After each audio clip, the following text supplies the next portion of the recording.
Everything we know, from people and ants to stars and galaxies to quarks and atoms, the entire universe, might just be a simulation running inside a supercomputer inside an even bigger universe. Ancient philosophers said that the universe is a dream that we're waiting to wake up from. In this dream world of the imagination, anything is possible. All cultural items, from the dreams of our rodent-like ancestors, to books, to television shows, are merely permutations of the reality we think we live in. Today's age of computers and video games places simulations at the center of our cultural consciousness. A select group of us perform simulations for fun and profit, and we call them games, role-playing and otherwise. We live to run simulations. Join us on the Simulationist podcast as we explore our culture of simulations. Hello everybody, welcome back to the Simulationist podcast. This is the 149th iteration of the show, recorded on the 12th of July, 2015. My name is Josh Trelevin, and on the other microphone, as always, Ryan Kirkby, co-host extraordinaire. Co-host Ryan. Hey Ryan, how's it going? Not too bad. Oh, I mean, we've had rain 2 days here in a row here in Victoria. I mean, ooh, hooray. Such extravagance we have. My car is still dirty. It didn't rain hard enough to clean the car after the soot that came down from the previous week and the forest fires. So. Yeah, we mentioned that, I think, on our last podcast, that Victoria was, like, covered in Well, smoke, it was all like that brown-orange sort of like creepy color that happens when you're under the sky of a forest fire haze. Although, on the other hand, it was a lot cooler than it had been in like the last 2 weeks. So it's like, air quality down, but temperature down as well. Yeah. But it's like, it got a nice little layer of soot on my car sort of thing. Nothing that you could tell too noticeably about unless you're really looking at it. And I really want to clean my car, but it's like stage 4 drought conditions here, and I can't in all good conscience clean off my car with a lot of water. Yeah, well, so it's like rain to help clean that off, and I'll just finish. And I just really want to wash my car, but I can't bring myself to do it because water's at a premium right now, and then just like I don't want. Well, maybe if I could find some air quote gray water, stuff that's not proper for human drinking.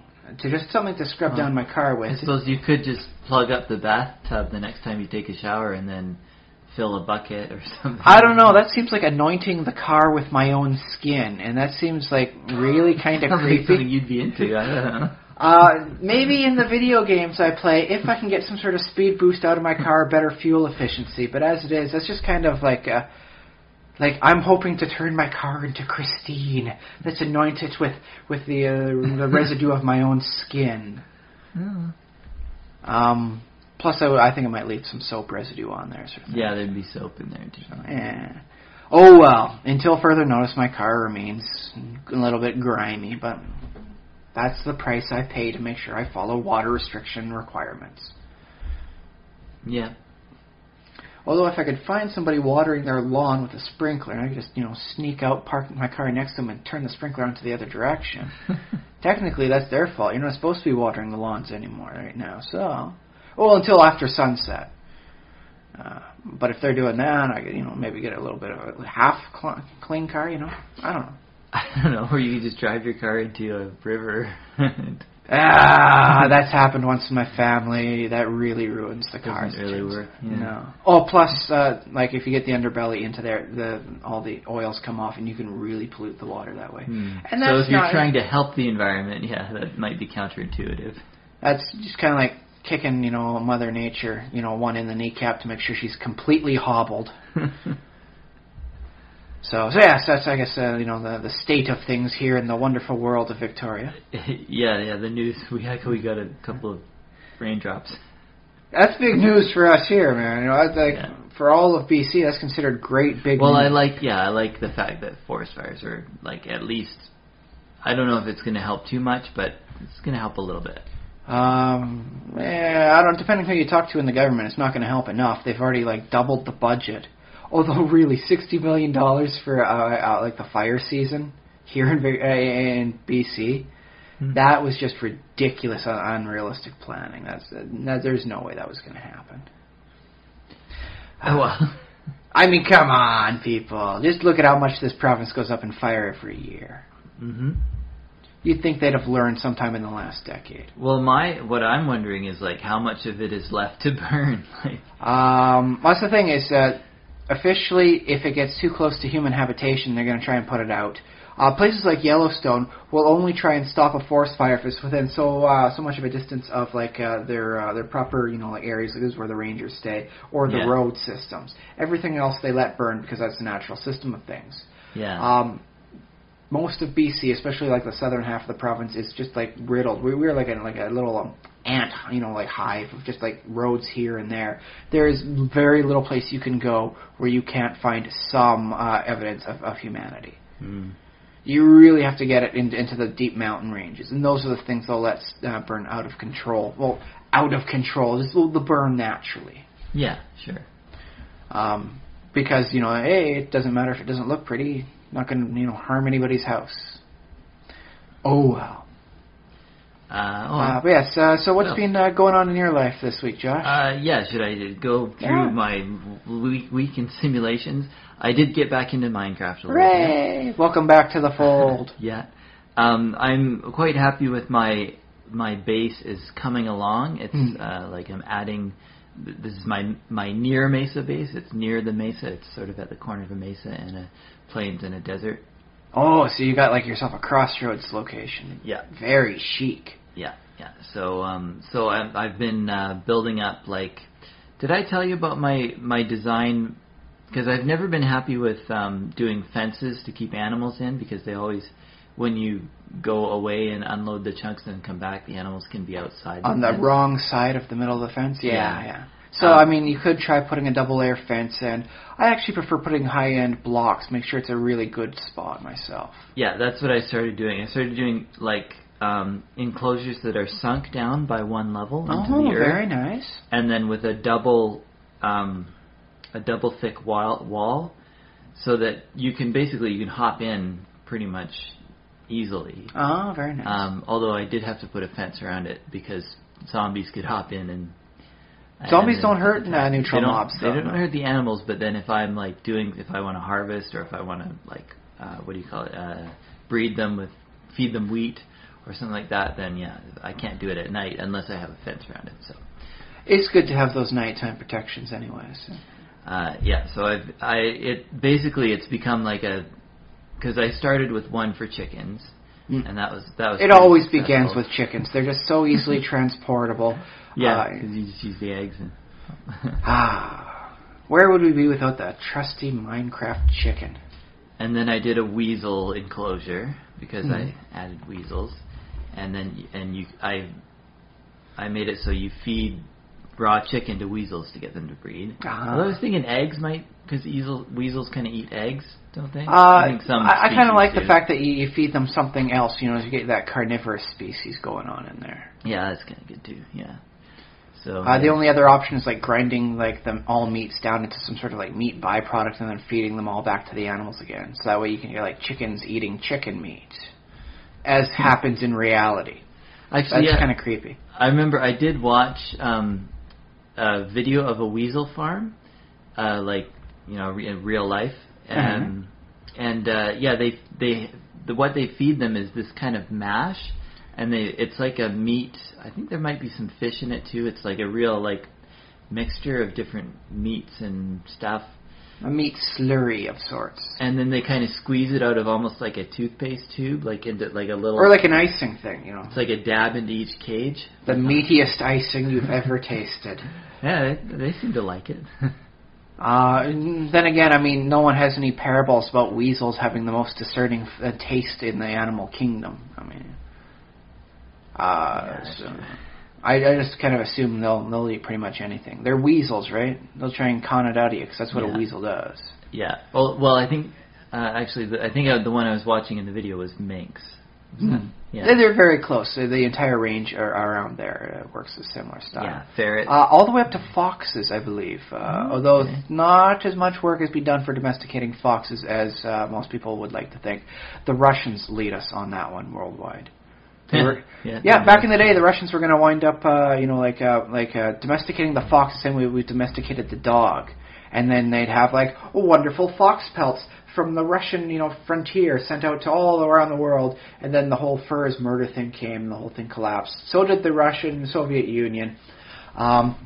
There was also some interesting things they were never able to break, like the breeding seasons. Like dogs don't have this time of year the dog is going to breed. It tends to happen a few times a year, and it's a little erratic for the dogs. They were never able to break that thing in with the foxes. So the foxes are still very seasonal. Yes. So they weren't able to get to the idealized breeding. They were able to get some very good domestication values, though, otherwise. I do believe you can find most of the information, at least for the scientific studies, available online for free. So if this is interesting to you, by all means, give it a look-see, a read, and learn exactly what good Russian, farm technology can do. So hooray! Cool. So that's what I have like a bunch of outbuildings. It looks like a real settlement, basically. Oh, dig it. Because there's all these different buildings, and one building is it has a dungeon underneath it. Ooh. And then it has like a water stream that then goes up with the signs and water trick. Oh, yes. Float up through the so they float up a huge tower, and then they drop again, and then I got something in mind for villagers, but not for a lethal drop, just a placement area. Yeah. Because apparently villagers are always going to go to the northwest and as far down as possible. And I keep finding they all, except for my one city, they all keep just migrating until we don't care about the other 3/4 of the city. We're all just living here. Yeah.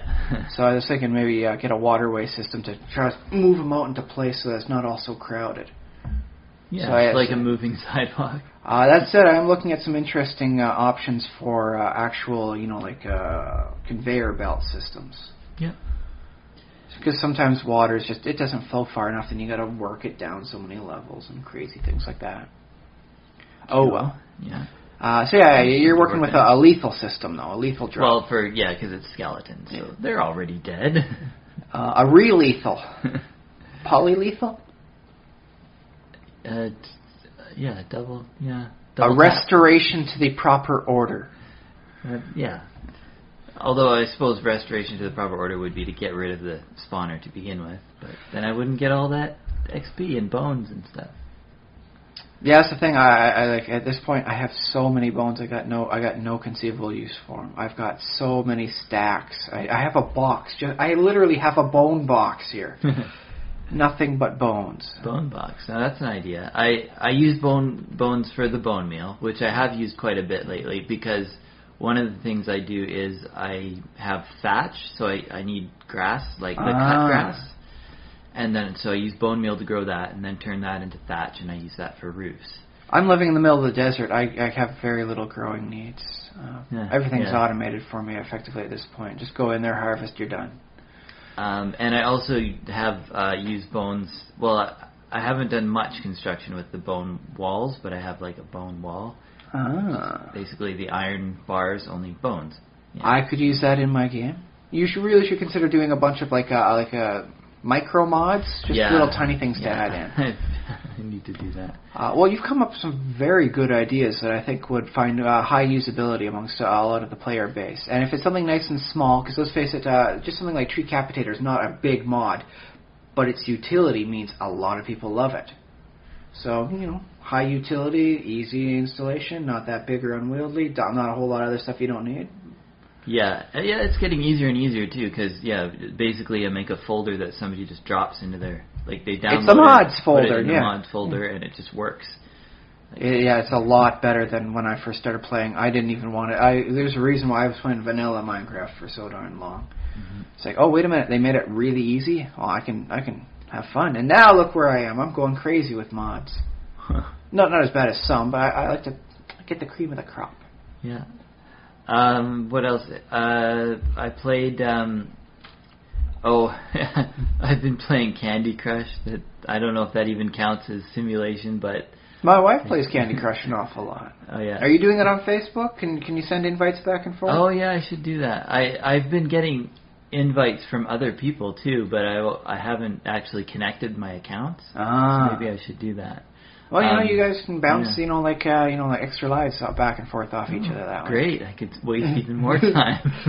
But you do it to help out someone else, and they're having the time to waste. So hooray! It's all good. True.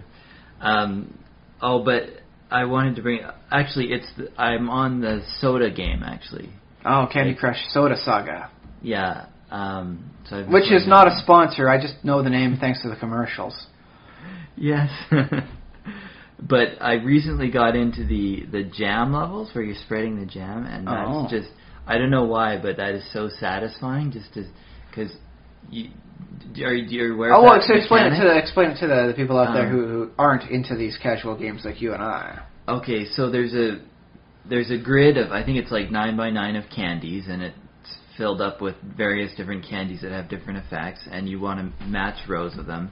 And then certain spots, like single cells, I guess, will have jam in them. Like your level would begin with 1 or 2 jam spots, and then your goal is to spread the jam, and you have to make matches. If you make a match that includes a jam cell that already has jam in, then every cell that you just made a match in will also get spread jam to.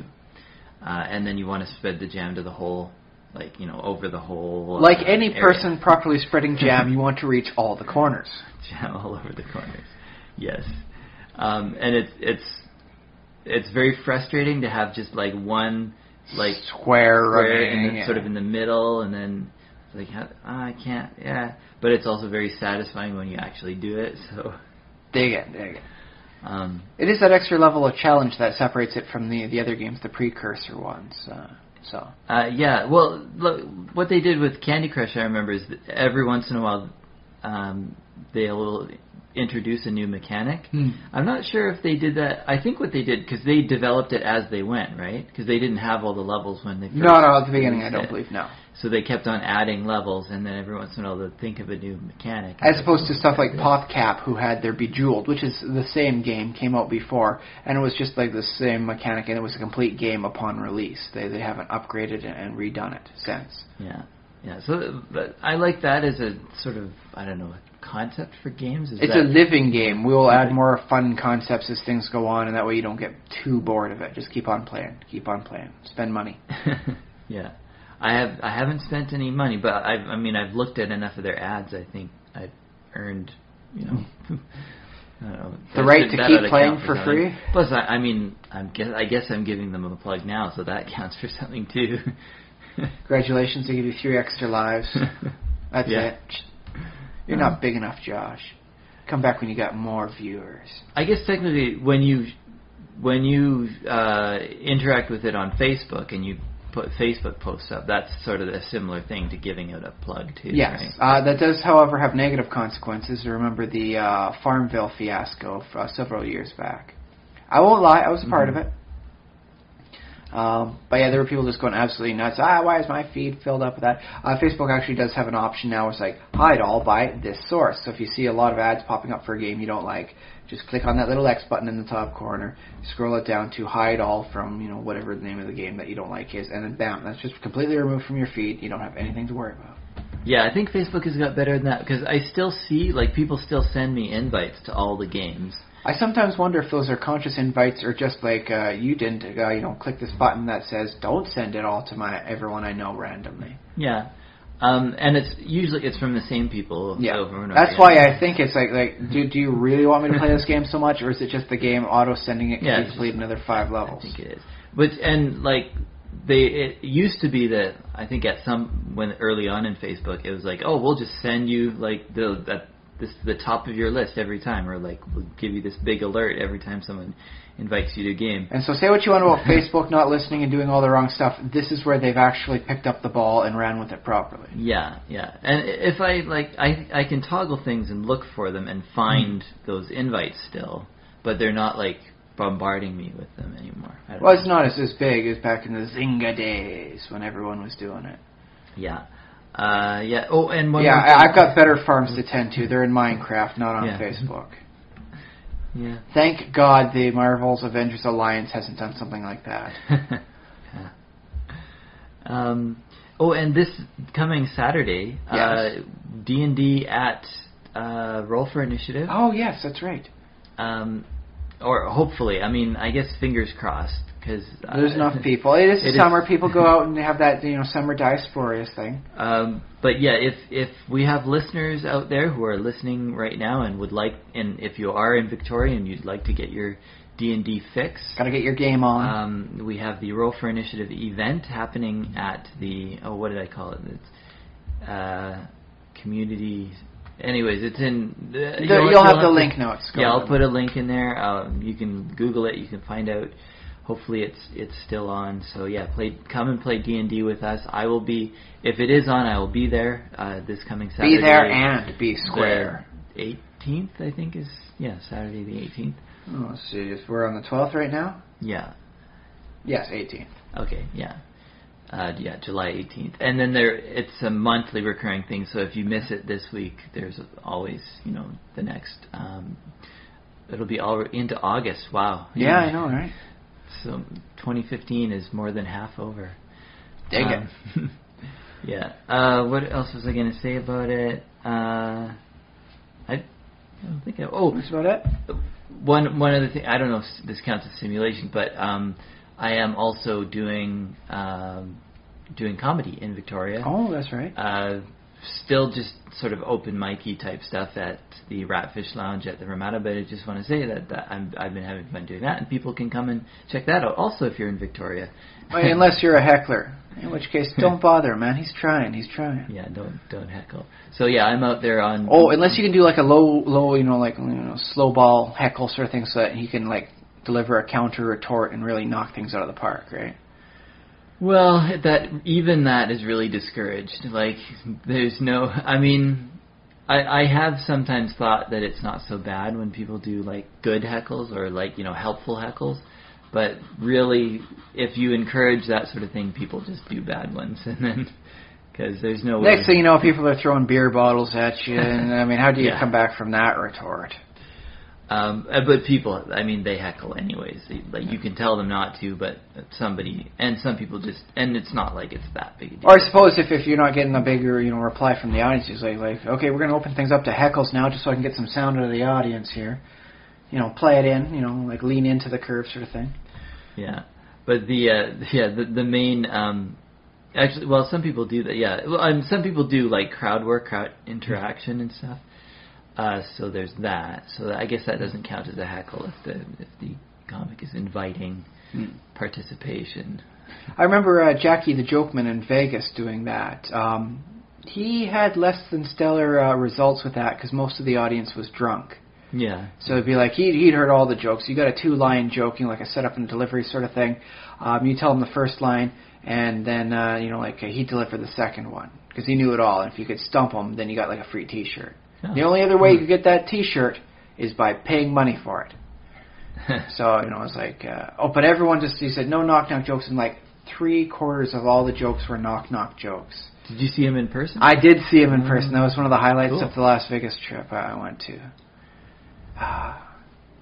I really wish I had the courage to stand up and start the one joke that I had on my mind.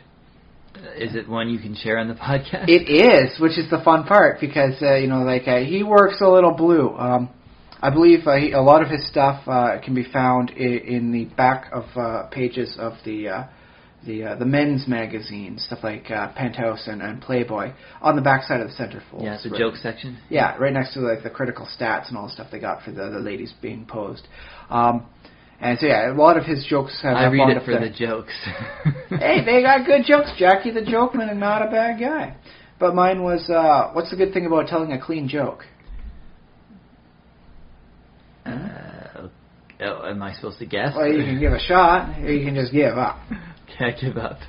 You can be certain no one's ever heard it before. Everyone hears dirty jokes, but no one spreads the clean jokes anymore. Yeah, okay.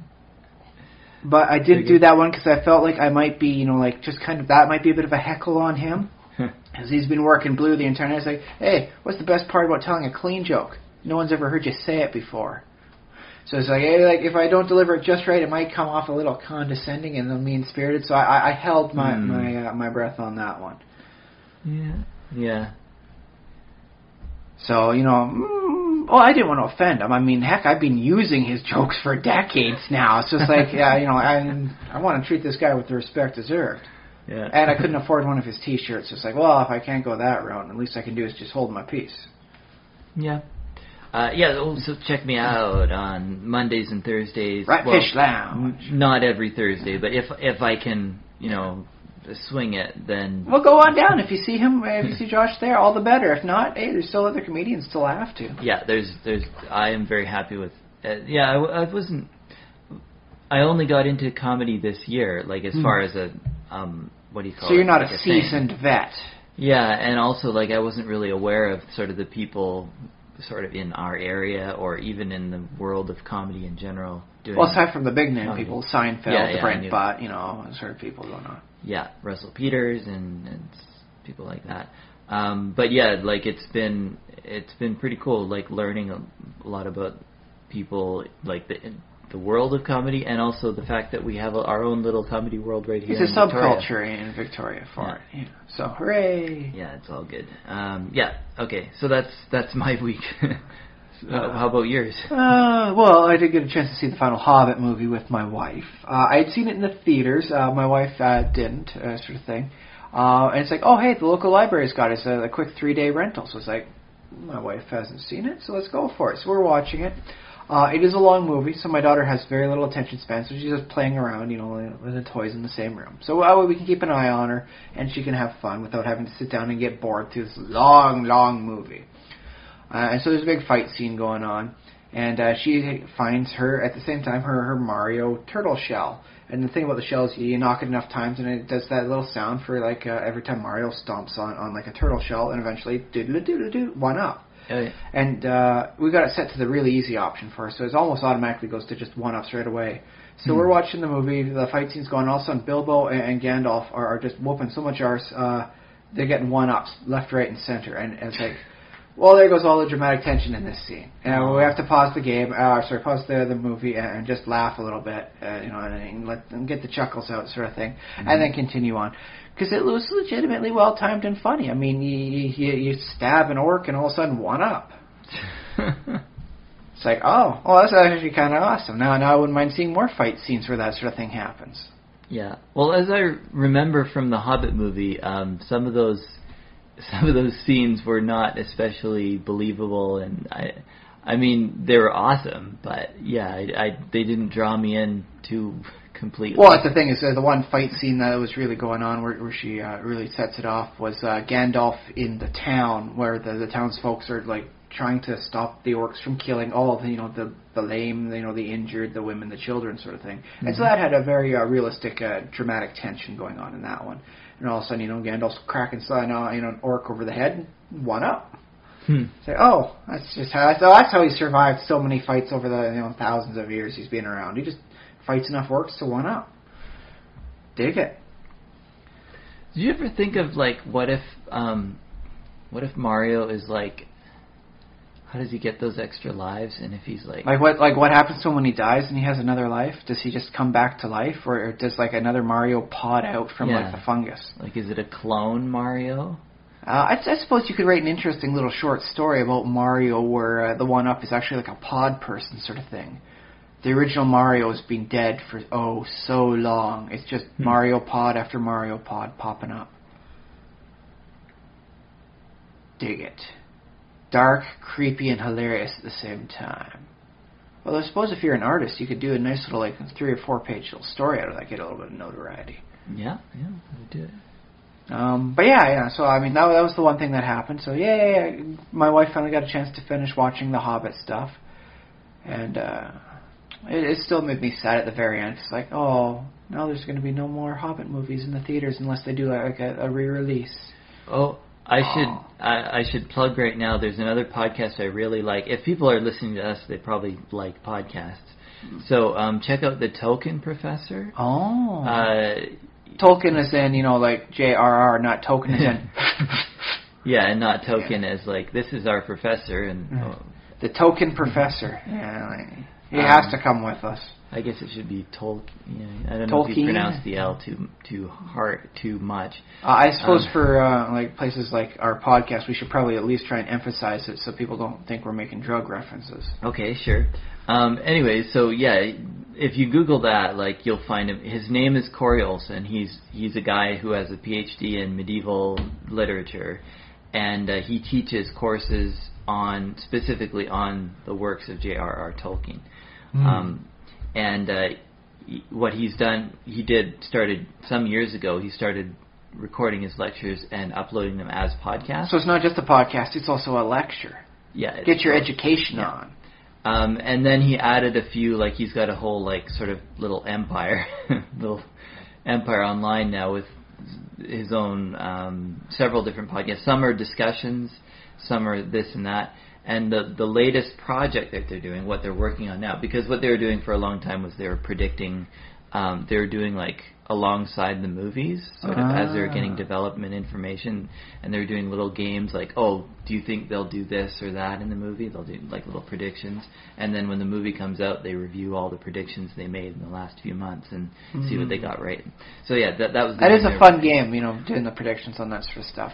Yeah. A little depressing sometimes when it comes to Hollywood movies, but usually entertaining. Well, I recommend it because they're very lighthearted about it, and they don't mind if Peter Jackson goes a different way or whatever. Sometimes it doesn't work so great on the cinematic if you follow directly on that. It's a very different medium, and you have to acknowledge that. Well, that's true. Purists, beware on a statement like that. I know it must burn to hear, but it doesn't always translate very well across the media. Yeah, and I mean, I don't want to do their whole podcast again for them, but basically the idea is they sort of acknowledge that, and they take things in how would we do it as a film, or like what would we think would be really cool to do as a film, and they're not actually that slavish to the books themselves. Like these, like Corey Olsen and his friends, who names I can't remember, Dave Cale, Tricia Lambert, and I can't remember the names of the other people on it. I'll go there and look them all up. Yeah, their names. Have fun. I'll also put a link in the show notes to that too. But I was also going to say the current project that they're working on is they have a Silmarillion TV series. Like imagine if HBO picked up Game of Thrones, but for Silmarillion. Yeah, because the problem with Silmarillion is that it is the rights are held by Christopher Tolkien, who has like basically vowed that he's never going to release them because I guess he got really grouchy for some reason, and he didn't. Got a bug in his bonnet. He didn't like the cartoon one that they did of Lord of the Rings. Oh, the ones back in the day. Yeah, they had their highlights, and yet they are definitely showing the Zeitgeist as they were. They're not a ghost of this era. They are a ghost of the past. Yeah. So basically, it isn't going to happen. This no adaptation of the Silmarillion is ever going to happen unless Christopher Tolkien is no longer amongst us. Well, eventually he's going to die, but then he has heirs himself. So then those heirs will have to, make decisions. And depending on how he goes, may influence their decision. Yeah, it's possible. But what this podcast is doing is it's totally free and it's totally speculative, and it's just fans creating their own, in their imagination. How would it go? How would they make if we did it as a series? I like that. That's quite nice. Okay, so sorry. That's quite good. Way off but here's the fun thing: is my wife came up with a fan theory watching the third movie, and it's like, oh boy, okay. She's not usually one for fan theories. She usually just watches and accepts. Her fan theory is that the Eagles purposefully arrive at the last moment every time they're needed to do something, so that people don't want to keep calling on them like there's some sort of weird airborne taxi service. Right. So it's like, okay, we're at a Gaston Bjorn. They're asking us to, get them there. Okay, but we're not going to show up early to the fight. We're going to show up at the last minute after everything's engaged. We're going to make certain we fly a little slow, so that way no one's like, what do we do? First things first, let's talk to the giant owls about it all. That's their plan. They're doing it on purpose. Yeah, makes sense. Didn't the elves do something like that too, though? Show up kind of. No, man. The elves just showed up overnight before the fighting ever began. That one guy Alfred, the real jerk guy. He He's like, oh, nothing gets by me there, like Dragon Slayer, and then, like, oh, except for an army of elves, and they're all just standing there in perfect, unison formations. I won't, like, he's a bad guy, there's this Alfred guy in there, so, it's like, oh, haha, like, he's incompetent, but no, I was like, that's just elves being creepy elves, better than everything else, on the planet. It's like, freaking elves. Yeah. Other than that, I've been listening to some of the Shadow radio plays back in the day. Oh, more of the Shadow. Yes, which is why, just a couple minutes ago, I slipped into the, if he was to pass on sort of thing. Yeah, I've been kind of picking up the affectations, apparently. Just as I play Minecraft, to have it in the background. Wife's doing her thing, kid's gone to sleep, I pop the headphones on, play a little Minecraft, and listen to a few stories of the Shadow. Nice. Very interesting style. I would love to see something like that picked up again as I guess maybe like a podcast format. Because the way I'm hearing it, it's like I can tell, like, oh, they're making sounds, for this and that, So if you could get like a good person to write a script, and you get some people to act it out, and a person to do like the sound effects, you could, I think, have a really good modern podcast to be bringing people in. Yeah. It turns out, get this, the company that owns The Shadow also owns like GQ and a bunch of other magazines. Okay. Yeah, they're just a huge thing. They got one company bought out the other, this one bought out that, and so now it's like, oh, so it's like you could see The Shadow appearing in the New Yorker because it's all owned by the same media corporation. So it's like if you wanted to, put The Shadow back into circulation, maybe it's not as good as being part of Marvel or DC. But they definitely have the connection to make it like a thing. Just a little advertisement here, a little note here. Maybe make a little article talking about like what's it like talking about the 1920s and what you're going to revamp and all that. Here, there's an article for your paper. So they really could do a nice, easy insertion and put The Shadow back into heavy circulation if they wanted to. And I found that one interesting as I was looking up. I was like, oh, that is really good situations going on. For comic book stuff and all that, they do have a connection with IDW. That puts out a lot of fun stuff. They had a 24-issue series going on a couple of years back that met with good praise and all that. So hooray! So it's still sort of being worked on. It has all the potentials. Like all these things are lined up perfectly. They're like a strike, sort of, for bowling sort of thing. It's all ready to go. And the one we watched was from the 90s. Yeah, 94 Alec Baldwin movie. Yeah. I loved it. I sort of think it doesn't take itself too seriously, but it does take itself seriously enough that you get into the sense of things. Yeah. So that's 20 years ago. Yeah, weird, isn't it? 1994 was 2 decades ago. And they a fifth of a century. Yeah, and nobody's done any more film or television versions. No, that was actually the 5th out of 5 movies they've done of The Shadow. They've been doing stuff for a while, in the past. But if you want a popular Shadow thing, you're going to have to put them out. You're going to have to put them into the circulation. You can't just, dust them off whenever you want to put out a feature film. You got to build up the demand for it. So the question really is, do you want to keep it as like a 1920s, 1930s sort of style? Or do you want to, try and modernize it? Because Batman is not, the Batman of 1940 whenever. Yeah. When he first, really started hitting the scene. So do you want to like upgrade the Shadow to the modern era, or do you want to keep them back in the classic stuffs? That's a hard question to do. Yeah. I don't know. I think it would be cool to have some some current day stories of the Shadow. Well, here's the thing. The Shadow can cloud men's minds so that you can't see them. But you can't cloud the mind of a machine because it has no mind to cloud. That was actually one of the things, too. There's a guy who's like, I'm a mad scientist. I will, take this robot, another mad scientist, great, and I will remote control it to do whatever I want. He kills with it. The first thing he does is kill the scientist's wife. And it's tragic. It's just, oh my goodness, I can't believe they put that on the radio. Horrible. But then, it's like the Shadow comes to stop the whole thing. It's like, yeah, you can. I can't see you, but you can't stop my robot from seeing you. Robot, kill the Phantom, and it starts going towards them because you can't cloud the mind of something that doesn't have a mind to cloud. So I think in this day and age, the Shadow is not considered like an overpowered sort of superhero. Electronics, he has no effect against. I see. Yeah. So he'd have to work the stealth angle up to hide from the security cameras and all that. Put in like a 20 minutes into the future sort of thing where you got like your security drones or anything like that.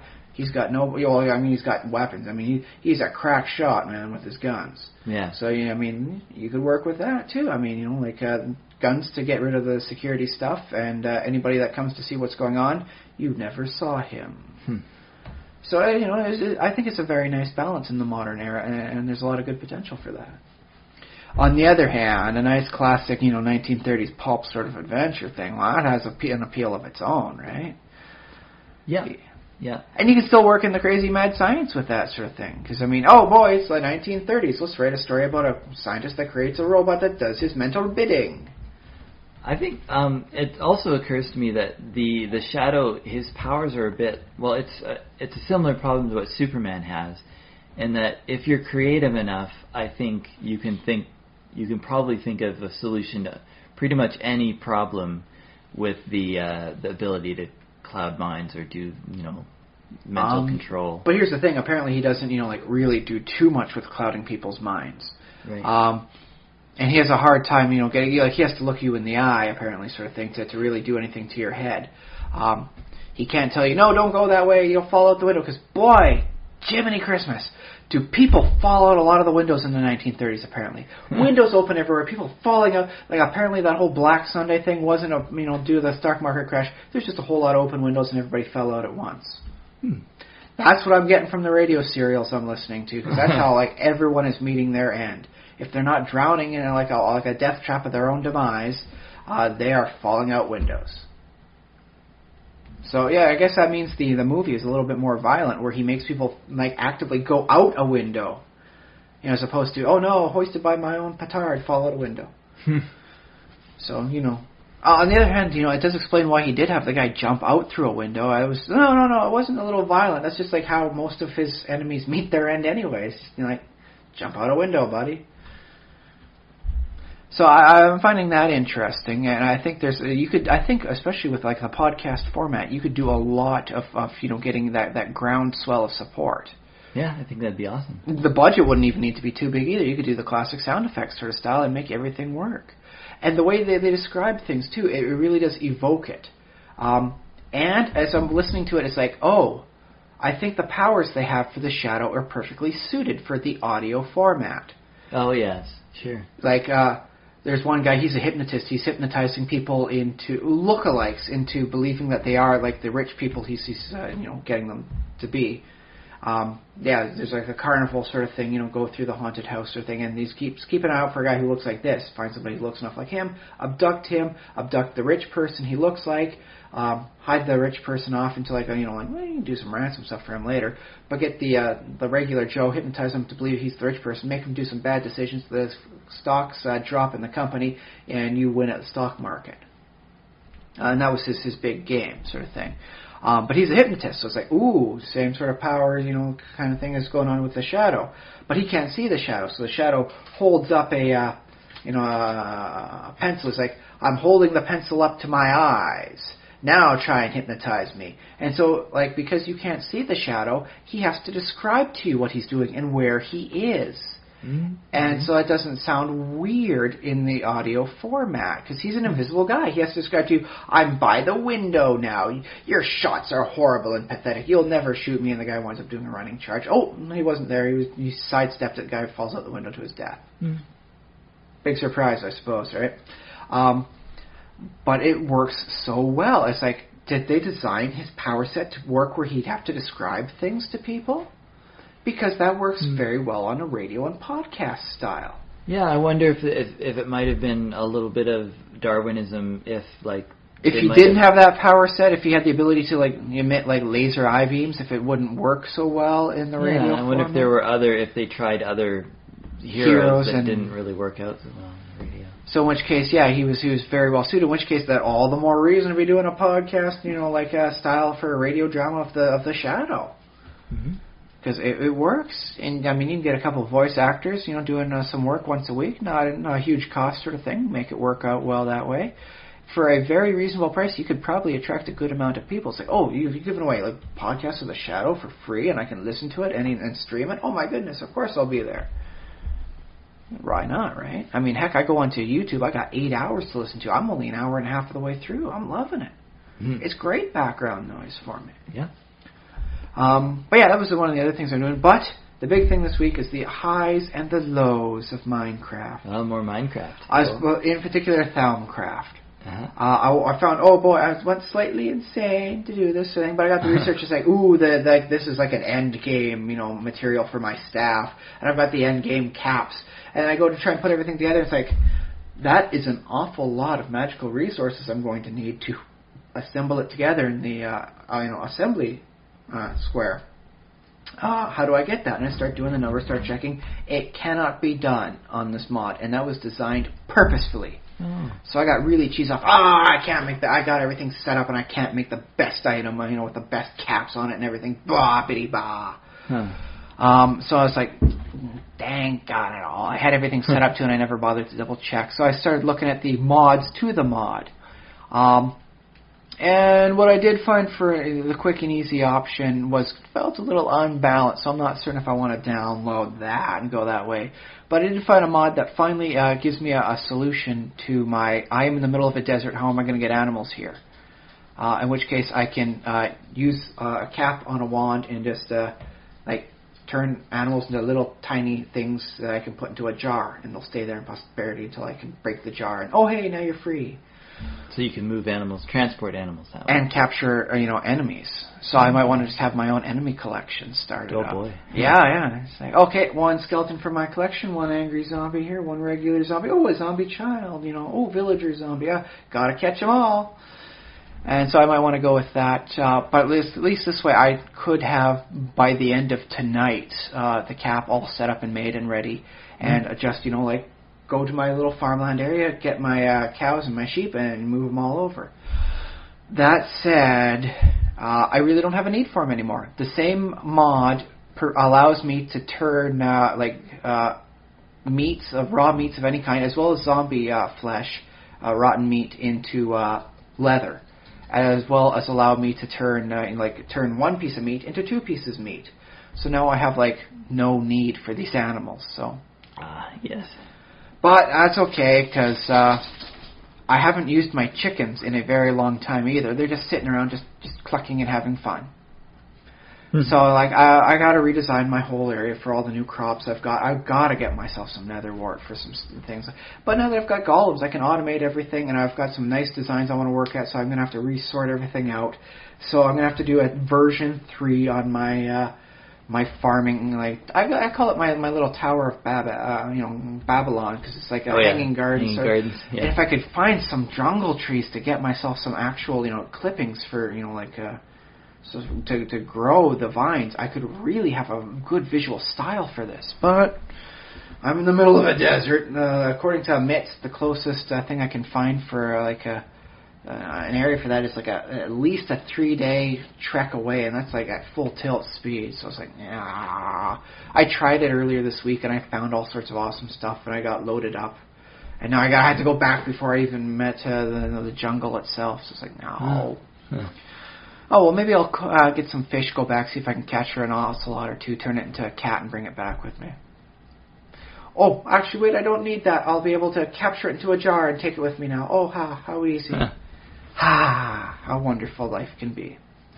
So yeah, it's like, so I wasn't able to get the awesome thing I wanted, but I did find a mod that allows me to solve some other problems. Okay. And I've come to another heartbreaking conclusion. I'm doing it wrong in the center of my town. The city is not to my liking. All the work I've done, all the resources I've spent on there, the time and all energies, and glowstone and all that stuff, and wonderful see-through glass, I'm going to have to start tearing it down and try again. And I think I've realized the problem this time. I've got it. I finally figured it out, why I'm not happy with it. It's all just empty rooms that aren't serving any real purpose. It's not like a real town. I'm going to have to sit down and actually design out. I'm going to make an actual fake forge for, I guess, people to work at and work things up. And I can go online, see if I find some nice designs and work out from there. Something that actually looks like it's being used, because that's everything else outside of my because I got a little protected quadrant well lit, make sure nothing comes in that can harm my villagers. Right. And so I'm gonna work things out. I'm gonna make things so it looks like a real town, and I'm gonna make it as good as possible that way. So hopefully, fingers crossed, hopefully version 3 will actually be an ideal version. I won't have to start on a version 4 for this. But I am learning my lesson. I'm liking some of the designs and styles I went with, and I found a very nice style for making a trading post where you can just drop villagers into a certain slot, so it'll be just the one, and I won't have to worry about, like, well, where did this villager get off to? So I was like, okay, I found the villager, I got him into here, good, put a block up in the top, that's it, that's done, they're in spot, and then I'll just trade as need be for them. Yep. That will necessitate getting new villagers, because it seems like every one of them I've got in my town is just, give me emeralds and I will give you very little in return. And I'm like, oh, yeah. Where's the traits that get me an emerald to begin with here? It's very unbalanced and I'm quite unhappy with it. But, I mean, it's not perfect. And that's what we're segueing into for the main topic for this week is imperfection. Okay, yeah. The villagers aren't perfect, and that's by circumstance. The wonderful staff I was going to create can't be done. It's imperfect, and that's by design. And that's what's got me thinking this week, for at least from a game design and stylistic standpoint, is not being able to have the perfect thing. And why did this irk me so? Admittedly, I was a little upset. I had everything in place. All I needed to do was just assemble the dang thing together, but it's like, I don't have enough power, not enough juice, right? And so it's like, you did that on purpose. I kind of want to email the guy who designed Thalmcraft and just send him a picture of me flipping him the bird. Why didn't you give a notice on this sort of thing? Yeah. Or some sort of table when crafting, like what the maximum amount you're going to be able to find is. Like, why did you have to let me discover this the hard way? Yeah. Well, I guess, on one hand, designers do that because they want to create choices. They want to make you have to choose between this thing and that thing. And don't get me wrong, I'm perfectly happy right now with my less than perfect... I got a wand that stores a decent amount of energy, and I got a staff. And this staff is hungry. This staff does all sorts of ability, power. I can charge into it.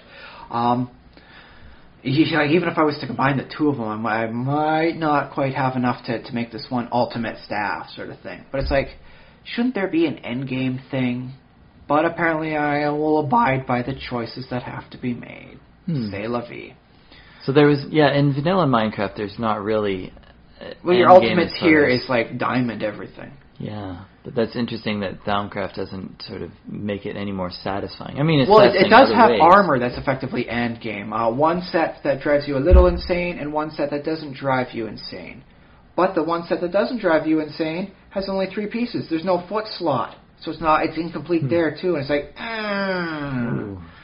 they do have boots that are designed for stuff like swimming and moving and all that sort of thing. So it's like you get that choice.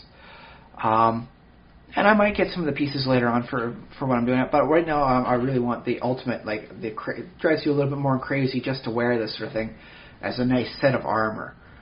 But it's like, it's going to get a lot of resources required for that, which means I'm going to have to go out and chop a lot of heads every night to get the materials I need. Mm-hmm. But that's okay, because I'm doing well enough right now. I can chop heads and be okay with that. Mm-hmm. But that's the thing, it's not a perfect setup either way. Either you have an incomplete set with no spot for your dang boots, or you have a complete set, but it drives you crazy just to wear it. He's doing that intentionally. There's no way he's doing this all, I guess I forgot to include boots in this set, or oops, I guess you go insane. That's just how it goes.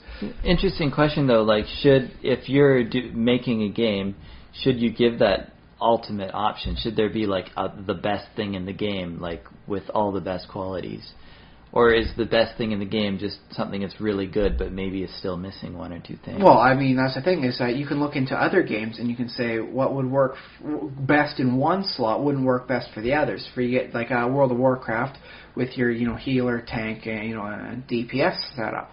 A very sweet item for the DPS is going to be useless on the tank because the tank needs something else, for their abilities and how it works. Mm-hmm. They need a reliable damage sort of thing, whereas for the DPS they're going to prefer spike damage, get those high fat crits, as the saying goes. Yeah. And so you have multiple styles. Which style do you want to go for? Do you want to go with the protective armor, or do you want to go with the crazy armor? And I'm thinking about let's continue on with Blizzard stuff. You go over to Diablo 2, which is I think a very good example of what I would bring up.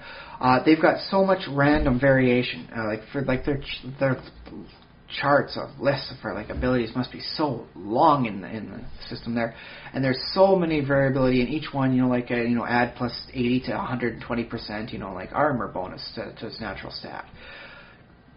If you're looking to play one style, you're going to want, say, 3 or 4, maybe 5 different, things to look for. And that's 5 out of a list of dozens of randomly generated magic items. So you're going to be effectively farming the big bads as you can farm them to try and get to the items you want to drop. And the chances of them having just the things you want on there, not the things you don't want, the things that, don't help you out at all. Mm-hmm. Sometimes you get, the ethereal, extra bonus to your durability, but it cannot be repaired. So once it's gone, it's gone. And so it's you got all these duds sort of thing, or I suppose whammy sort of thing, is the thing. The old game show, big money, big money, big money, no whammy, stop. And you try and stop at the right time, and if you get a whammy, you lose. If you get the thing, you win. Right. It's an old game. I'm probably alienating myself from a lot of people because I'm thinking about I was young when I saw it, and I remember the stuff, but everyone else has probably gone on to other things. Well, I didn't ever hear that show, but I am familiar with the phrase "no whammy." Oh, well, there you go. It's hit the lexicon for all of American, style. So in which case, the chances of you getting that perfect item are so infinitesimally low to get that idealized piece of armor or that weapon, it's effectively impossible. You're going to have to play forever to get it. And by then, who knows, what you'll have for your other items. Maybe you're trying a different style at the time. Well, with a game like Warcraft, that can be okay because there are 1 million people playing for a long time. So there's going to be sort of a lottery winner in there. Ah, yeah. Well, that's what are the chances of 4 people playing poker and just naturally dealing out 4 royal flushes, one of each suit? The odds are incredibly low, but there's a lot of people playing poker every day, every night, all across the world. Yeah. So, apparently the odds happen that, according to at least I think one statistician said, it happens every week. It's so very impossibly low, but it happens once a week. That's cool. Yeah, I kind of dig that. Assuming his numbers were accurate as to how many people are playing poker, and you got 4 people set up for that sort of design. Sure. But yeah. Yeah, and I kind of dig the fact. Well, I mean, let's say, how's that saying go? A 1 in a million chance happens at least 1 in 10 times, and that's just because, if you search enough people that do that. Maybe a better example is repeating birthdays. According to the math and the stats, if you can get 20 random people together, there's a 50% chance that 2 of them share the same birthday. Yeah, just with 20 people. 20 random people sort of thing going on there, any age group, any thing like that. And according to the math, I've seen the numbers, and it's I guess it's kind of interesting how it does add up like that. Yeah, the chances are 50-50 odds that same birth date, not the same year, of course, but the same day on the same year. And that's very interesting on that.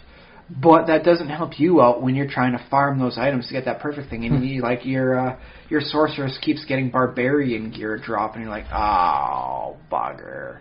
Yeah.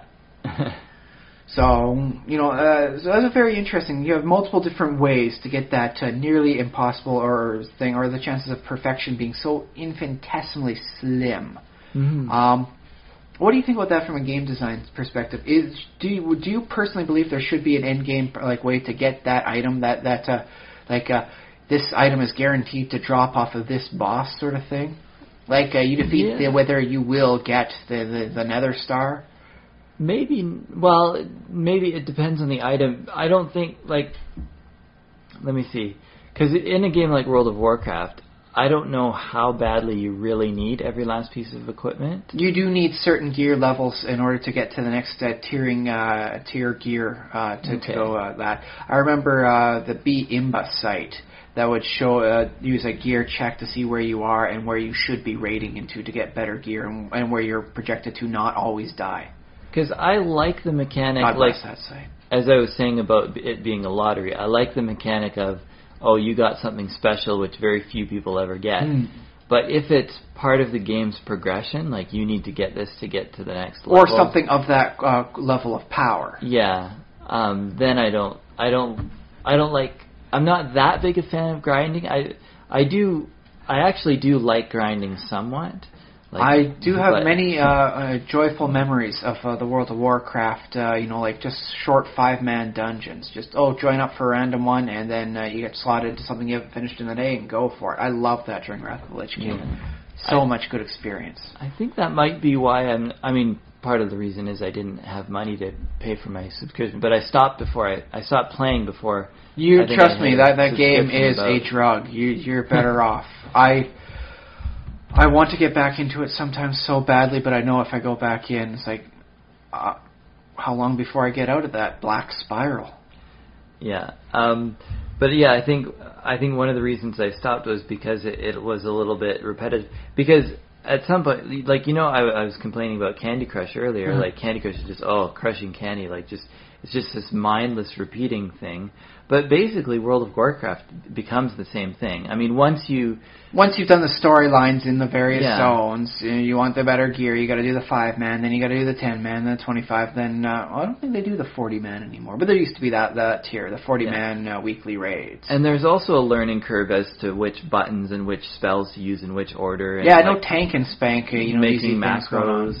I love the macros. I had a lot of fun figuring things out and putting that together. They had a very good macro system, to be fair. Yeah, but it's weird because once you learn that and you know it, then it becomes easy, and then it's just pushing those same buttons over and over and over again in the same Could order. That be, I mean, isn't that kind of the same sort of thing as doing like D&D, where you wind up effectively having like, I utilize these skills in this order, or I cast the magic this way. Well, yes, D&D is definitely that, and that's why I think D&D is like, it's good that it's limited to a 20-level campaign or whatever. Well, 30 levels in 4th 30 edition. 30 level, depending on. I suppose if you're going Epic back in 2nd edition, you could do 30 levels as well. But that's for divine progression stuff. Not common. And I guess this is a key tenet of game design, is that games, and I was talking about with the jam in Candy Crush, is the game will periodically bring you something new to play with. And like, now you learn it, until it becomes just grinding. It's, I'm doing the same thing over and over again. Okay, you've learned that. Here's a new mechanic, right? So what if I was to design in D&D, 5th edition, a dungeon? Not a very big one, but effectively it is something weird happened in there. Now it's not apart from time. It keeps resetting, but never properly. It's got quantum instability or something fun like that. Mm-hmm. And so you go through and they'll say there's 2 mini-bosses, a few, trash mobs sort of thing, and a final boss at the end. But it's not always the same sort of thing. Sometimes it plays out that sometimes, like person A is the lieutenant, so they're the second, of the minor bosses. Sometimes the things get reversed around. They become the boss, and, they're the end boss sort of thing, so they're a little higher, a little bit more powerful. Okay. So that way you repeat the dungeon sort of thing, but the bosses aren't always the same, and you'll have to switch up tactics, and you don't exactly know who you're at. And sometimes the dungeon layout goes a little different. So, instead of having like a left fork path, there's a right fork path. Sometimes there's a straight on path. So I'd have a dungeon where I'd effectively roll who's for which role, and then which different path options there is in the dungeon. Yeah, that sounds fun. I mean, my question on that is, how is that different from just having a world with multiple dungeons? Like, why not just have... Well, you'd be killing the same people over and over again. It'd be the same location. You wouldn't have to, go, all across the land to find the dungeons. And you would have this weird, thing in the back of your head, like, how many times have I killed this person? And he'll wind up coming back to life, never knowing that I've killed him, as, this weird fractured timeline reasserts itself to its initial state. That sounds a little bit unsatisfying, to be honest. On the other hand, there's like a 5% chance they will drop like the boots of striding and springing. If I defeat them at the mini-boss as a ranger, sometimes they're a different class. So that way I could say it's the same person, just like in this one he wound up, loving the animals enough that he wound up becoming a ranger. Or like loving to command the animals. He's got to be an evil guy. Other times he winds up, going full on into druid, so you got to fight him as a druid sometimes. Okay, yeah. So that way he's not always the same person. And what if I roll for like a 5% chance the dungeon's a good person sort of thing? So you go in there ready to kill things, and it's like, oh no, we're all a bunch of good people. Now what do? Do you try and bargain with them? with the boots you've taken off their previous incarnation. It's like, I notice you've got boots of striding and spring. They're pretty nice. How about I give you these 3 sets of gauntlets that just happen to have your fingerprints all over them? Ignore the bloodstains. Would you feel guilty about that? Possibly. I like the thought, too, that it's a little bit like the Mario scenario, only it's reversed. Instead of Mario dying, it's Bowser dies, and then you start the level again. And then Bowser a little different. Well, I guess it's like the original game where you start over again and things are a little different the next time. Instead of the Goombas, it's those little shelled, whatever hard things are. Yeah. And then I imagine, like, it might be... That's interesting because it might be your goal to keep on defeating iterations of the dungeon until you get a good one. And it's like, oh, this one is good. We're not going to kill him this time. This is the one we're going to leave. So the ultimate thing would be like then it's like a 1% chance or so that, or maybe a cumulative 1% chance that it comes in at good. And now you've got like some sort of MacGuffin that will stabilize the timeline. And what you want to do is kill the bad guys, get the loot as often as possible until you encounter the good guys.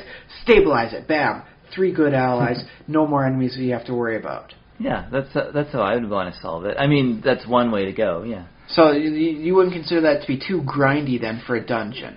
Well, that's the thing. I still might. Like, that might get old for me. Although, the fun thing about D&D is that you have other players at the table with you. Well, sometimes I think... a dungeon master to interact with who has NPCs, and so you can do interesting things. You want to try a different style. Like, I think I'm just going to sneak my way past the 2 guys, and we'll see if we can't just, hit the boss solo. Yeah.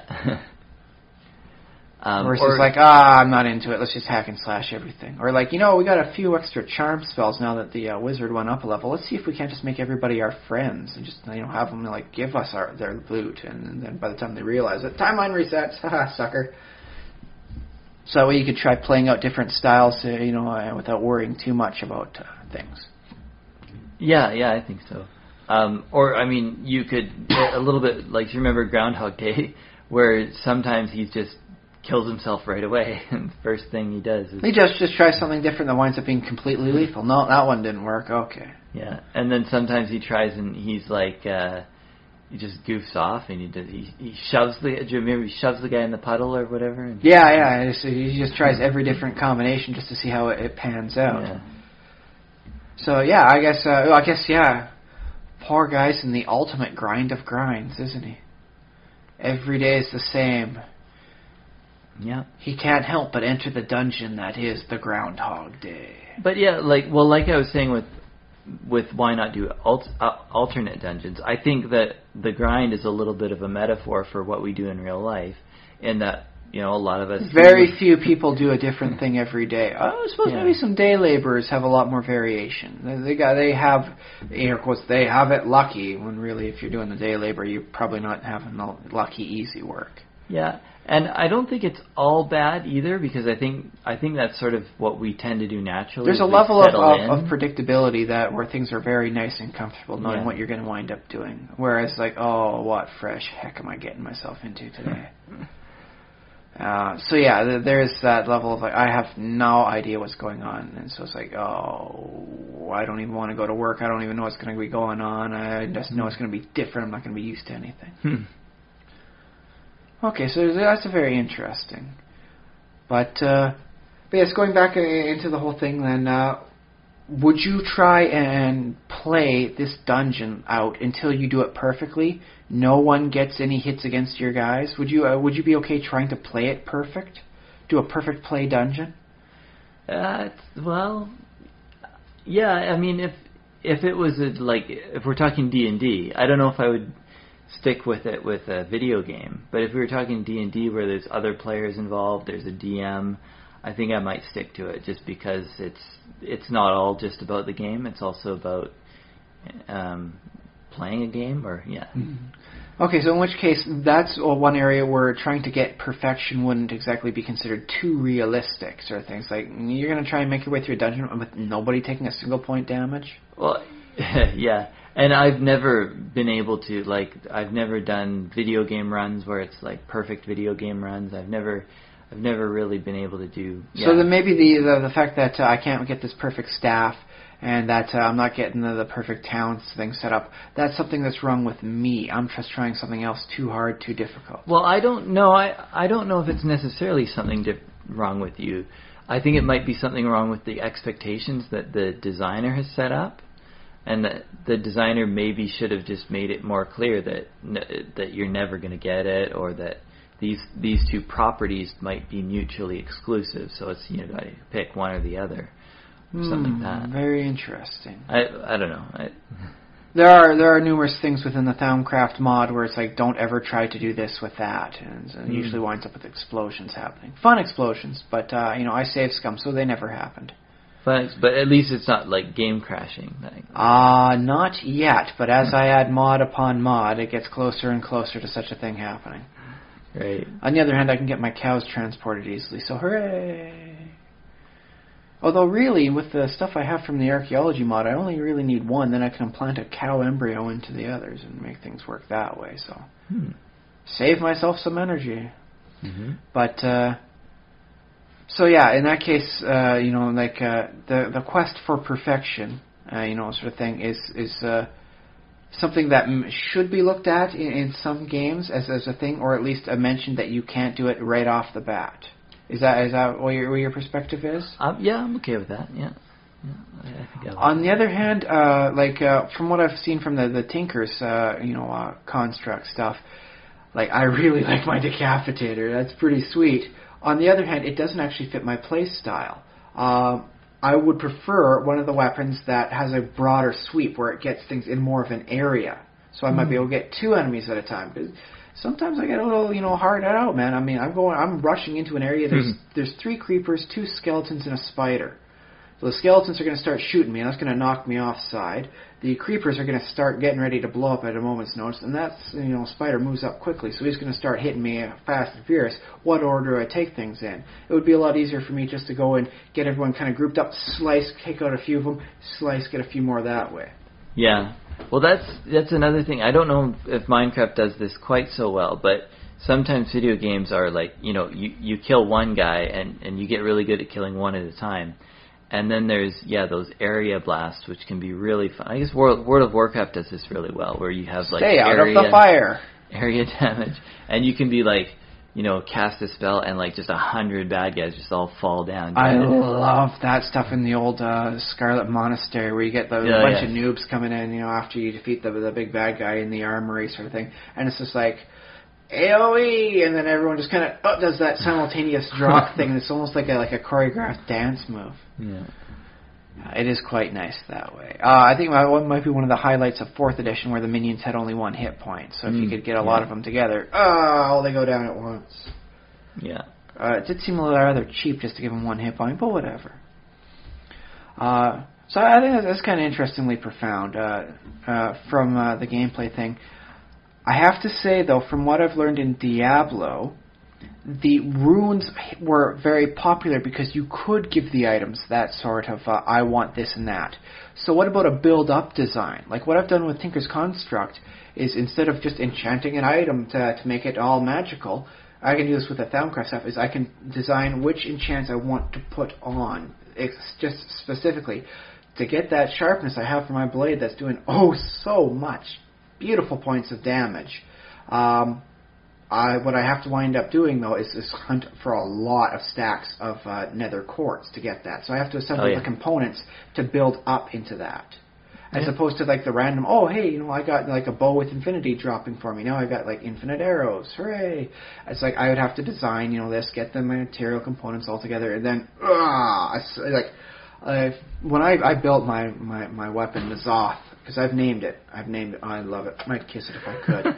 When I built N'Zoth, it's I felt like I ascended. I got the stuff together. I can do this. I got this piece here. I get this here. Design which pieces all go together, and then start getting the enchants on there, and get it. And so that by the time I was done, I felt more powerful. Mm-hmm. After it took me an hour and a half of game time, just once I got everything together to put it all in. But I truly did feel like I had ascended on that one, and I think something like runes would work similar. So do you support the concept of you can either randomly get it through the standard old magic style, or you can piece it together, but it's going to cost you extra time, extra resources to get everything up there. I'm generally, I like crafting things, and it always bothers me a little bit in a video game when especially if the video game has like a crafting component like Minecraft or whatever, but there is something that seems like ought to be sort of craftable but isn't, just because. Any specific examples that have caught in your ire? Well, I guess the saddle. Oh, yes, that's Minecraft. right. Even with all the mods I've got, I have a deconstruction thing. I still have occasionally check, and there's no recipe for the saddle. Yeah. So something like that. But even like if it was like a super good gun in World of Warcraft, like for the hunter, yes. Yeah, like a really good gun that you. I've always wanted a gun that deals low damage but has such a very low speed. It's almost like working with like a Gatling gun. Oh yeah. So you get that durability for damage. It's like, I don't really spike damage at all, but my goodness, it feels so satisfying just letting out a stream of bullets. Especially now that you don't have to like pay per bullet anymore. They're just automatically provided for you in the game. So it's like, oh, yes. Because I guess like gaming, I don't know what I like in games. I like to sort of believe that the game world is sort of consistent and like that you can actually sort of live in that game. And something like a saddle seems like you should be able to design it in Minecraft using leather and maybe a bar of iron for stability or something like that. But nope.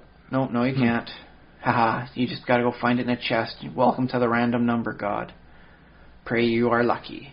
Yeah, and I mean, we've been talking a bit about random numbers, and the thing about random numbers is if you do it long enough, you will succeed. But because let's face it, I mean, I've played games where it's like, there's a 10% chance. Like, okay, let's take Minecraft right now. I have the chance. I can encapsulate a node from Thaumcraft in a round glass, put a layer of slabs and turn it into effectively a node in a jar. But there's a 75% chance the node will get diminished one level. A bright node becomes regular node becomes fading, and such and so forth. Okay. And I save scum on some very important nodes. Like this one's got so much of one resource. This is what I need right now to really get myself moving in the game. And so I'll save scum. And there'll be like 8 or 9 times in a row where it's like, this is not what I want. It's downgraded at times. So it's like 75% chance versus 90. It's like, why are the numbers against me? Yeah. The answer is because you never realize when the numbers are going in your way. I have been keeping track of that. How many times does it work in one? And I am decently lucky when I look at those numbers, but it never feels that way when I have to save scum a 10th time in a row just to get that one node in there properly. Yeah, so as a game designer, it's very tempting to use those random as an easy solution, but it also has that effect that sometimes players will just revolt. Some people aren't lucky. Yeah. I will never count on the right item dropping for me. I will count on the trash dropping every time. Yeah. So that's why I like what they've done in Warcraft, where they say, okay, you did good. You survived the dungeon. Here's a dungeon token. Enough dungeon tokens get you the sweet end loot. Gives you your fat purple loots. Yeah. Which I guess is just kind of like a consolation prize. You didn't get the drop you wanted, here's your consolation prize. You get enough consolation prizes, you get to pick something from, like the higher end tier of on the rack here. Okay. Yeah. Which is something I'm liking for the Thaumcraft, because right now what I'm trying to do when I'm going out and chopping heads off every night, when I decide to every night, sort of thing. Sometimes I just want to go to sleep. But when I do decide to go at night and chop heads, what I'm really wanting to get is enough items of the chainmail so that I can assemble myself a full set of chainmail completely undamaged. Mint condition chainmail. Yeah. Because that's one thing you can't create in the game either is chainmail. Yeah. Not through the vanilla, and that gets kind of annoying for some people. So it's just something I'm going to get the Bibliocraft with their nice little armor things for a nice little setup. Just something to put on display. And I want that to be in mint condition. It doesn't look any different, but I'll know the difference. I'll know. And so it's just like I want to get that, but the chances of finding a skeleton or a zombie wearing that and then getting the chances of them dropping are minuscule. Yeah. So I got to find these alternative things to get until the chances I want to get more heads. I want to get I want to get all sorts of things, other types of loot off of them, so I can use it for this and that. Mm-hmm. So maybe in the end. having a multiple thing, like, oh, you could get this, which is what you really want, but here's a nice second prize. And these aren't too bad sort of thing. You can make good use of them, but they're not what you're really looking for, but at least you don't feel like, I got nothing last night. Sometimes I'll go back and say, well, you know what? At least I got 2 Enderman heads and 2 Ender, pearls. So it's like, I'm feeling pretty good about that night. It's not what I was really after, but I can make use of them. So hooray! So they're my consolation prize. They're my tokens. Yeah. Well, and I suppose Minecraft is generally good about like having uses for the stuff that you amass. I mean, well, except for like TNT, gunpowder sort of stuff. So I have no use for this sulfur. This is completely useless to me now. Well, the only thing I'm doing with it is degrading it into Thaumcraft components so I can make proper nodes out of the energies they give me, because it's just littering my space.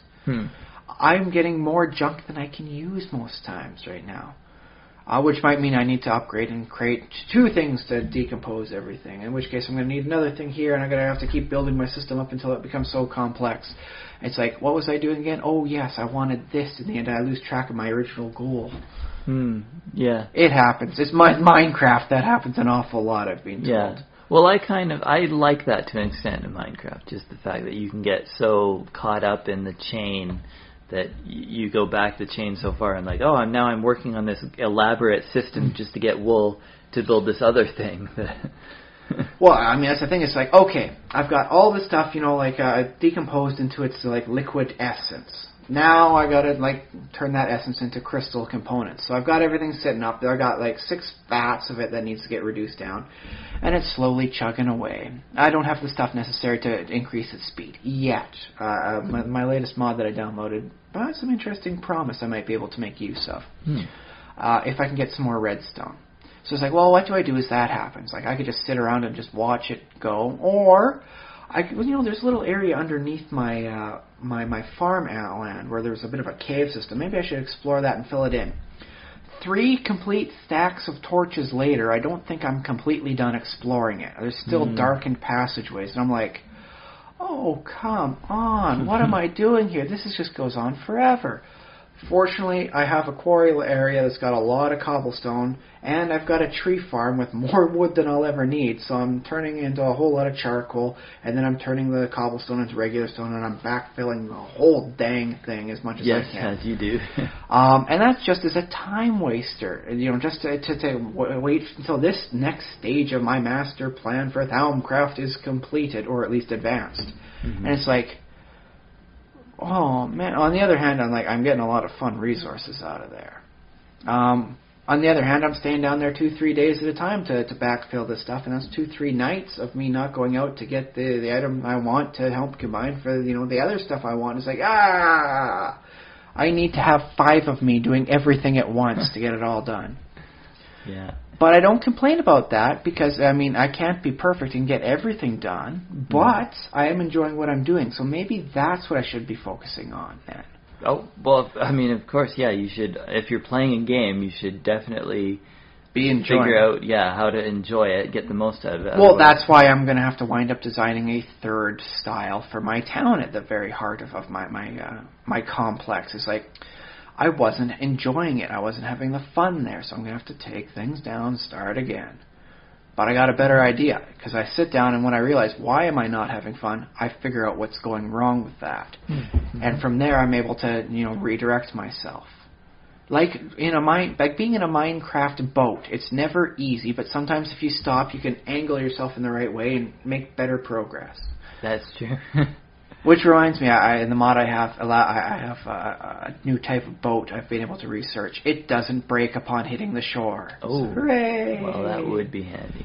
And an upgrade to that, I can turn it into something that'll actually be seaworthy on lava, so it's lava-worthy. Ooh, wow. So that should be fun in the nether sort of thing. I'll have fun with that.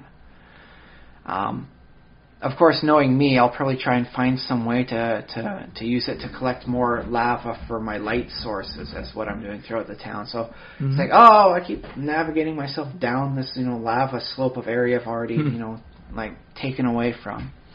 Darn me. So who knows? Can I take a moment to let our listeners know that we have email?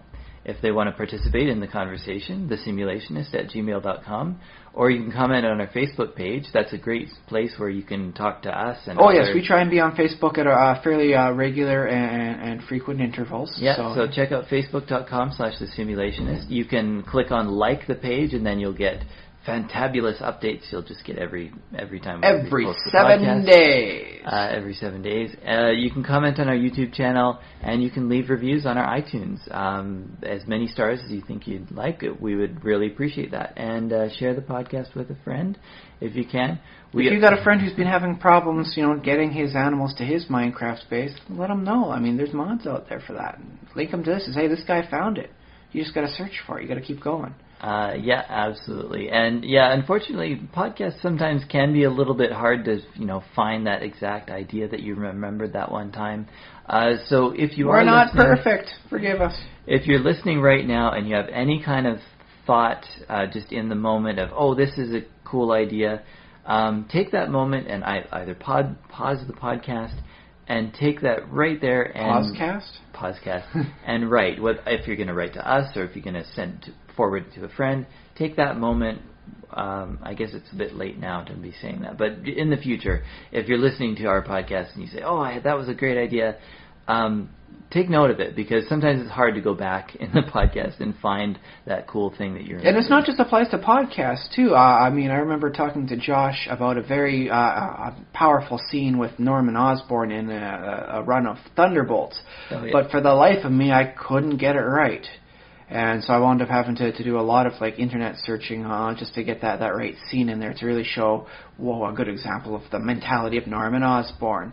When really I should have made a note to myself, Norman Osborn is awesome in Thunderbolts issue 120. That's what I'm looking for. Yeah, exactly. Yeah. It's not just isolated to us, and not just isolated to podcasts. It's anything that's sequential where you can lose yourself as to how far back did I go for that one? Yeah. It's until perfect recollection is something available for every man, woman, and child on the planet.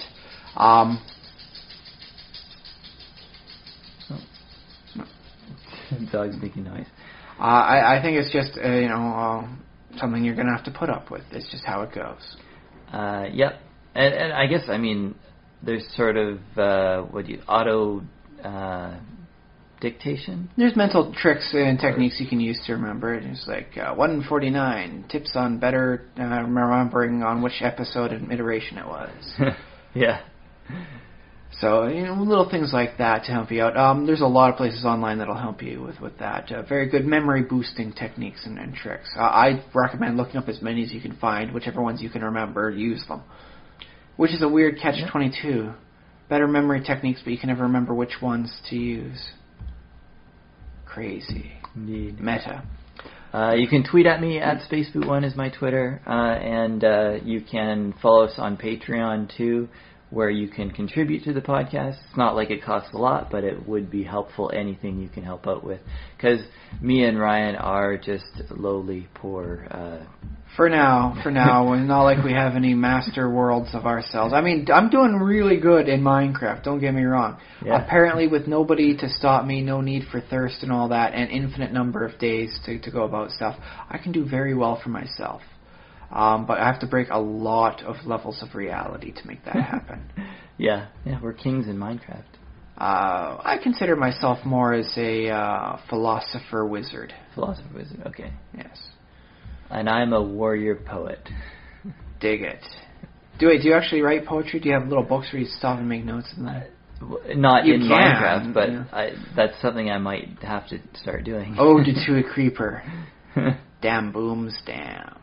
Why you got to do this? Okay, should we final thoughts on wrapping up on the I think maybe Michael J. Fox said it best.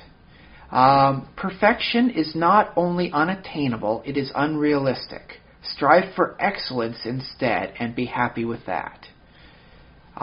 Yeah. I think Michael J. Fox is a very wise man, especially with a quote like that under his belt. Maybe I should be just okay that I can't use the Endgame stuff for this, although I'm a little cheesed that I spent all the resources to get myself to that point. maybe I should just be happy getting something that's really quite good, or saying I got there, and if the game had let me, I could have made it. I'll still probably download the expansion pack that gives me the stuff that will get it. But I'm working with some other things right now, then that's good. And maybe it's not always about the destination. Maybe it's not about getting that one perfect item, that one perfect score, that one perfect run. It's about the journey, the trials and errors. Like, remember that time we tried to do the perfect run in the dungeon, and we wound up slipping and falling, and you got, like, decapitated in the first room? Do you remember how incredibly, hilariously horrible that was? Thank goodness time reset for us as well, and we had to start from the beginning. Mm-hmm.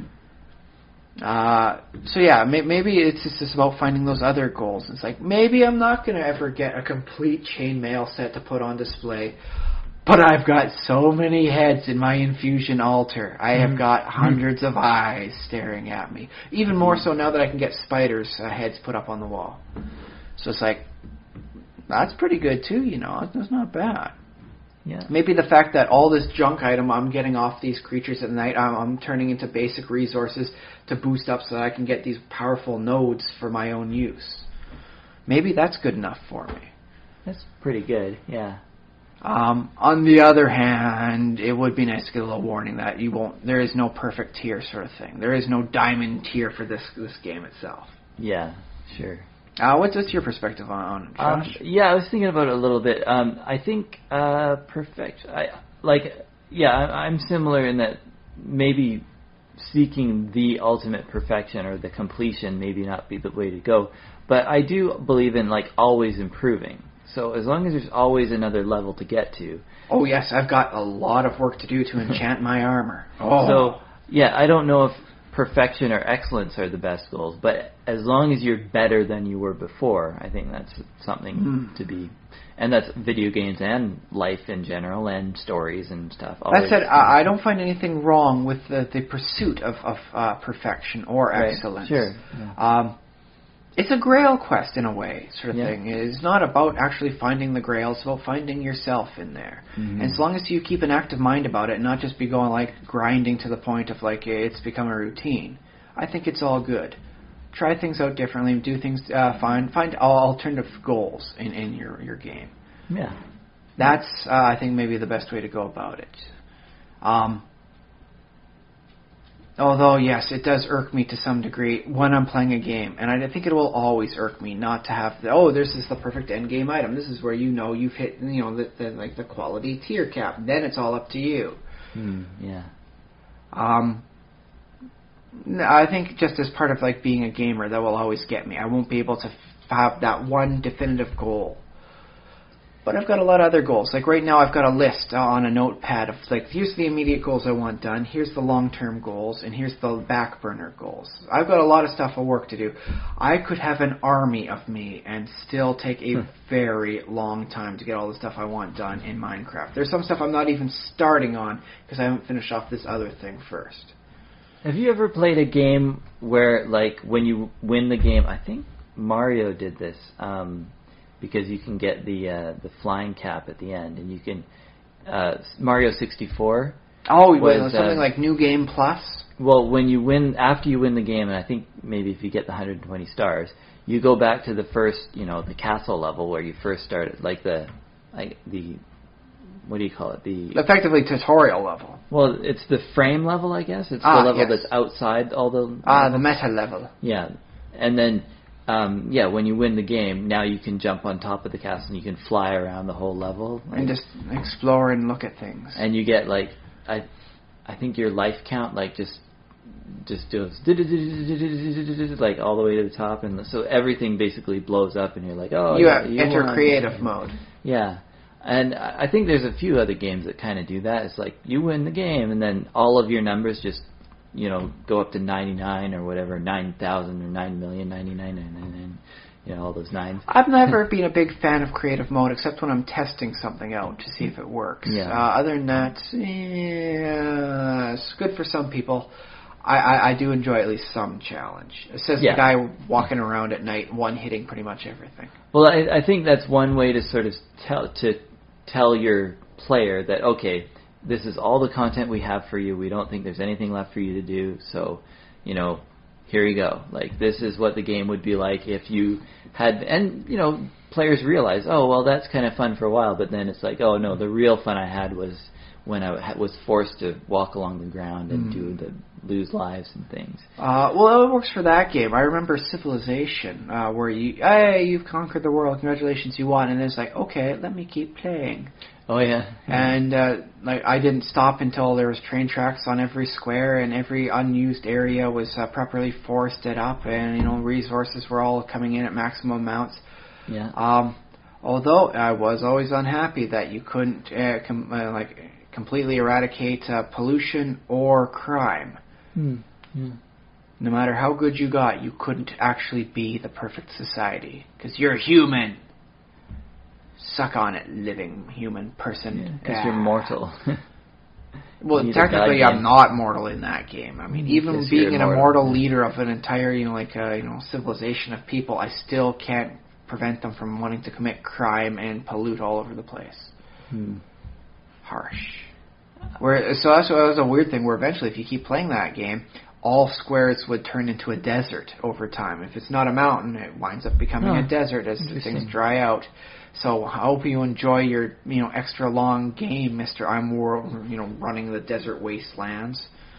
Well, because in a way that's realistic because like the sun outputs more energy over time. So well, that's the thing. It's just pollution, and environmental degradation means this land, forest turns into a plains turns into a desert. But in many of the versions of the game, you can't turn desert back into anything else. Some of the original games, you could turn like a mountain down to hill, down to anything. You could convert one land into another over a very long time. You could terraform as you so saw fit. Yeah. In the later versions, it's just like eventually all you have are mountains and desert. Yeah. I guess like with some you of the more irrigate the desert, but advanced technology, because I remember getting like Future Tech 50 or something like that. And that's the thing is, that had Future Tech like 120 and all that, and it's one of those Future Techs would be like, oh, terraforming. None of it happens, not in the versions I remember. Sort of thing. It's like, oh. That's the reason for that is that's beyond the point where the game designer was like, okay, this is the experience I want you to have, and once you're done, okay, do what you want to do, but I'm not all over again. I'm not that concerned about that experience because that's not what I focused on when I made the game.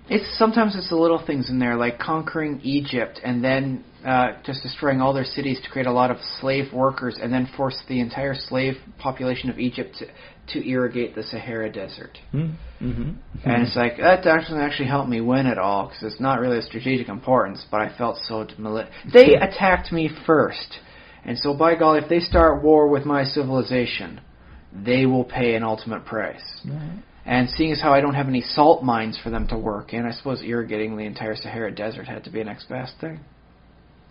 Yeah, fair enough. The crazy odd goals you come up with, eh? Yeah. Are we about at the end? I think we've hit almost properly the full 90 minutes. We haven't gone too far over. We've almost gotten perfect on this tonight. Ooh. But not quite. It's never exactly an hour and a half with us. That's true. I guess, I don't know if it counts as bonus, but hopefully people are still enjoying it. So thanks for listening, you guys, for all this time, all of our listeners. Next time you're out and about there and you're playing a game and you're not doing perfect, think to yourself, is it even worthwhile to try and do perfect? Should I be trying perfect, or should I just be trying to have a lot of fun and do a great time at it? I guess ultimately you have to decide for yourself. Does it irk you not to have the best armor out there, the best shield, the best sword, whatever it is you're playing? Is it worth it? Is it worth it to try and get that stuff, or is it just like, oh, whatever, man? Indeed. All right, well, we'll be back in 7 days. You take care out there. I've been Josh Jordan. I've been Ryan Kirkby. So much.